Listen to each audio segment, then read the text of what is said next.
Lá no versículo 13 do capítulo 6 diz: recolheram-nos, pois, e encheram 12 cestos de pedaços dos 5 pães e de cevada, que sobejaram, que sobraram aos que haviam comido. Vendo, pois, aqueles homens o sinal de que Jesus operara, diziam: este é verdadeiramente um profeta que havia de vir ao mundo. Aleluia! Mas sabe, queridos, havia um motivo. Nesse motivo inclui a determinação do povo. Lá no versículo 15 do capítulo 6 diz: percebendo, pois, Jesus que estavam prestes a vir e levá-lo à força para o fazerem rei, tornou a retirar-se para o monte, ele sozinho. Então, queridos,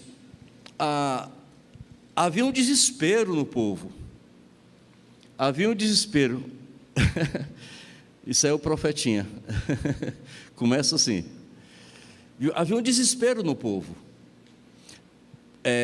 Como estavam tão fragilizados,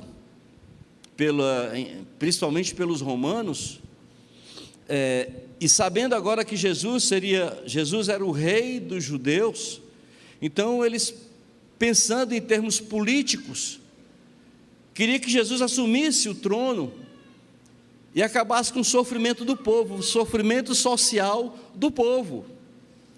Então eles estavam tentando fazer isso, fazer Jesus rei de qualquer jeito. Jesus já era rei de natureza, alô? Então Jesus torna a retirar-se para o monte, sozinho. Faz parte do motivo do povo.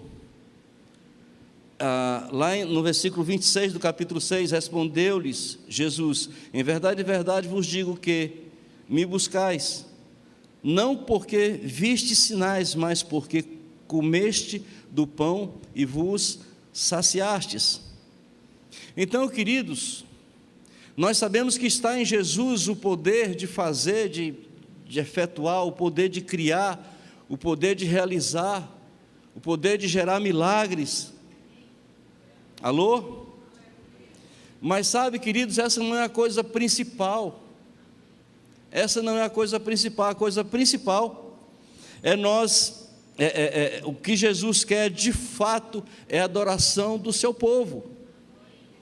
Por isso nós encontramos na Bíblia uma das únicas coisas que Deus procura, que o Pai procura: verdadeiros adoradores. Alô? Verdadeiros adoradores. E havia uma demanda também do povo. No versículo 31 do capítulo 6 de João: nossos pais comeram o maná no deserto, como está escrito: do céu deu-lhes pão a comer. Do céu deu-lhes pão a comer. No versículo 32, 33, Jesus traz uma mensagem para o povo, porque Cristo é o pão do céu. Alô? Respondeu-lhe Jesus: em verdade vos digo, não foi Moisés que vos deu o pão do céu, mas meu Pai vos dá o verdadeiro pão do céu.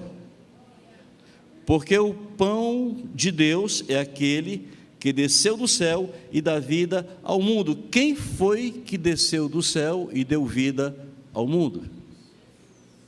Queridos, todos nós estávamos perdidos, sem nenhuma possibilidade de sequer ter esperança. Mas aprove a Deus enviar Jesus.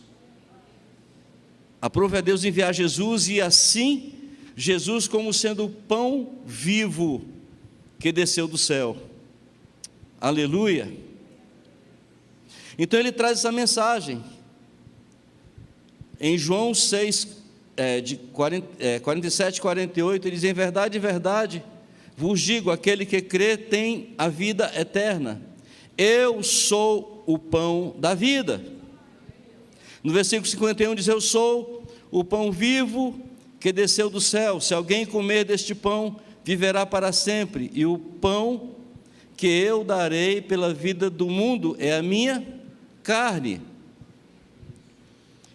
Os irmãos observem que por várias vezes está escrito em verdade, já falamos aqui sobre esse texto, em verdade, mas às vezes a gente repete, porque nem sempre todos os irmãos estavam presentes para ouvir, mas essa expressão em João, em verdade, no original, ele diz amém, amém. Alô? Amém, amém. Então essa expressão,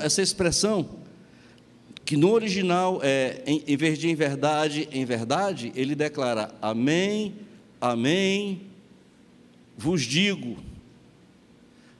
Sabe? Então essa expressão, quando ela é repetida, ela equivale a dizer assim na terra como no céu. Porque a palavra amém, ela é também não só um seja assim, não só um assim seja, não só equivale a é desse jeito, não é apenas uma concordância dessas que a gente pensa, mas é também, o amém se refere ao Senhor Rei que reina. Alô? Ao Senhor Rei que reina. Fala de quem? Jesus. Aleluia. Então nós temos o pão, mas temos também o que? Como elemento o sangue. Quando vamos ver a importância do sangue? No Antigo Testamento muito sangue era derramado.